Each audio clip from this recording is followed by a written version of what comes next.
আসসালামু আলাইকুম। আজকে আমি বানাবো তেলের টক আচার। এই আচারটা খিচুড়ি, ভাত, ডাল দিয়ে খেতে অসম্ভব মজা হয়। তো এর জন্য লাগবে আমাদের কাঁচা আম। তো এখানে আমি কিছু আম এভাবে টুকরা করে কেটে একটু কাচিয়ে নিয়েছি। এই আমটাকে আমি ধুয়ে পরিষ্কার করে 1 টেবিল চামচ সিরকা আর 1 চা চামচ লবণ দিয়ে পানিতে প্রায় ঘন্টাখানেক ভিজিয়ে রেখেছিলাম। তারপর আমি একটি ছাঁকনির মধ্যে আমগুলো তুলে ফ্যানের নিচে রেখে আমটা থেকে পানি শুকিয়ে নিব। আর লাগবে আমাদের 2 টেবিল চামচ রসুন থেতো করা, 2 টেবিল চামচ সরিষা বাটা আর স্বাদ মতো মরিচ বাটা। এই আর লাগবে আমাদের 1.5 টেবিল চামচ পাঁচফোড়ন কাঁচা অবস্থায় গুঁড়া করা। এটা না ভেজে আমি গুঁড়া করে নিয়েছি। তো একটি প্যানের মধ্যে আমি 250 গ্রাম মতো সরিষার তেল দিয়ে দিলাম। তার মধ্যে আমি 4-5টা শুকনা মরিচ একটু ভেজে নিয়ে ওই থেতো করা রসুন দিয়ে দেব। রসুনটা যখন হালকা একটু লাল হয়ে আসবে তখন তার মধ্যে আমি একসাথে সরিষা বাটা আর শুকনা মরিচ বাটা দিয়ে তেলের সাথে মিশিয়ে নিব। এই সরিষা আর মরিচটা আমি সিরকা দিয়ে বেটে নিয়েছি, এখানে আমি পানির ব্যবহার করি নাই। আর আমি দিব স্বাদ মতো লবণ। আমি 1 চা চামচ লবণ দিয়েছি।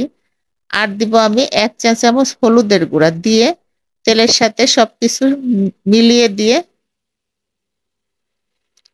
এবার আমি দিব সেই পাঁচফোড়ন গুঁড়া দিয়ে তেলের সাথে সুন্দরভাবে মিশিয়ে নিয়ে এর মধ্যে আমি আম দিয়ে দিব। আম দিয়ে আমি নেড়ে চেড়ে তেলের মধ্যে মিলিয়ে দিব। আর আমি খুব হালকা জালে রান্না করব, একদম লো হিটে। আমি চুলার জাল বাড়িয়ে রান্না করব না, তাহলে নিচে লেগে যেতে পারে। তো এভাবে আমি কিছুক্ষণ নেড়ে চেড়ে তার মধ্যে আমি 1 টেবিল চামচ সিরকা দিয়ে দিব। আর দিব আমি 1 চা চামচ বিট লবণ দিয়ে নেড়ে চেড়ে রান্না করতে থাকবো। হালকা হাতে নাড়বো যাতে আমগুলো ভেঙে না যায়। এই পর্যায়ে এসে আমি এখানে 2 টেবিল চামচ চিনি দিব। এই চিনিটাকে দিব আমি স্বাদের জন্য, এতে কিন্তু মিষ্টি হবে না।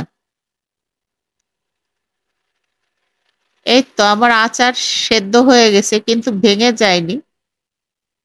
আমি নামানোর আগে এখানে আমি 1 টেবিল চামচ পাঁচফোড়ন, 2-3টা শুকনা মরিচ, 2-3টা এলাচ, 1 টুকরা দারচিনি হালকা ভেজে গুঁড়া করে দিয়ে এর সাথে মিশিয়ে নিয়ে নামিয়ে নিব। এই তো আমার আচার পুরাটাই সেদ্ধ হয়েছে, কিন্তু একটা আমও গলে যায়নি, আস্ত আস্ত রয়ে গেছে।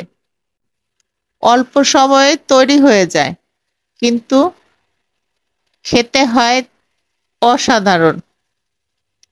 এই তো আচার হয়ে গেল। এবার এই আচারকে আপনি ঠান্ডা করে একটি কাচের বয়মে ভরে সারা বছর সংরক্ষণ করতে পারবেন। তো আমের সিজন তো প্রায় শেষই, আম থাকতে থাকতেই এবার ট্রাই করুন,